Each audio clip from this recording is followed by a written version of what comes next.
বিয়ে তো খারাপ জিনিস না। বিয়ে আমার মনে হয় যে আমার সহপাঠীরা, আমার ক্লাসমেটরা, ওরা কিন্তু রিলেশনশিপ বা এগুলো কিন্তু করে। আমার মনে হয় এগুলো না করে বিয়ে করাই বেটার। বিয়ে করা ভালো, একটা হালাল ওয়েতে তুমি থাকো। বাট আমার ভুলটা হয়েছে যে আমার পার্টনার চুজ করতে আমি হয়তো ভুল করছি। বাট বিয়ে আমি বলবো না যে বিয়ে করে ভুল করছি। বিয়ে করা অবভিয়াসলি খারাপ না।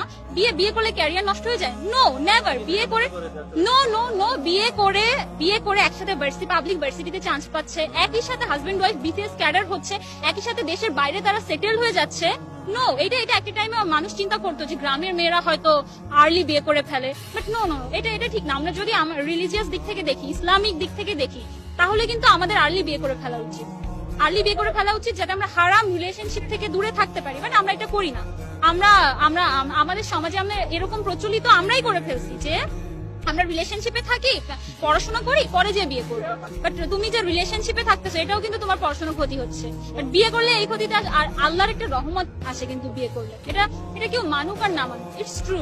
রিলেশনশিপে যে আমরা হারাম যে সম্পর্কগুলো করি না, এইটাকে আমাদের সো কল্ড সমাজে কিন্তু খারাপ চোখে দেখে না। বলে যে হ্যাঁ, রিলেশনশিপ থাকতেই পারে, আজকালকার যুগের ছেলে মেয়ে রিলেশনশিপ থাকতেই পারে।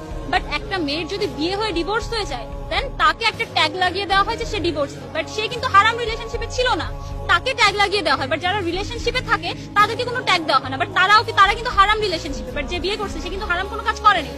বাট যে হারাম করেনি তাকে ট্যাগ দেওয়া হয়, বাট যে হারাম করছে তাকে ট্যাগ দেওয়া হয় না। আমাদের সোসাইটিটা আসলে এরকম। এই সোসাইটি থেকে বের হওয়ার জন্য আসলে আমার বাইরে মুভ করার ইচ্ছা, যদিও ফ্যামিলি দিতে চায় না।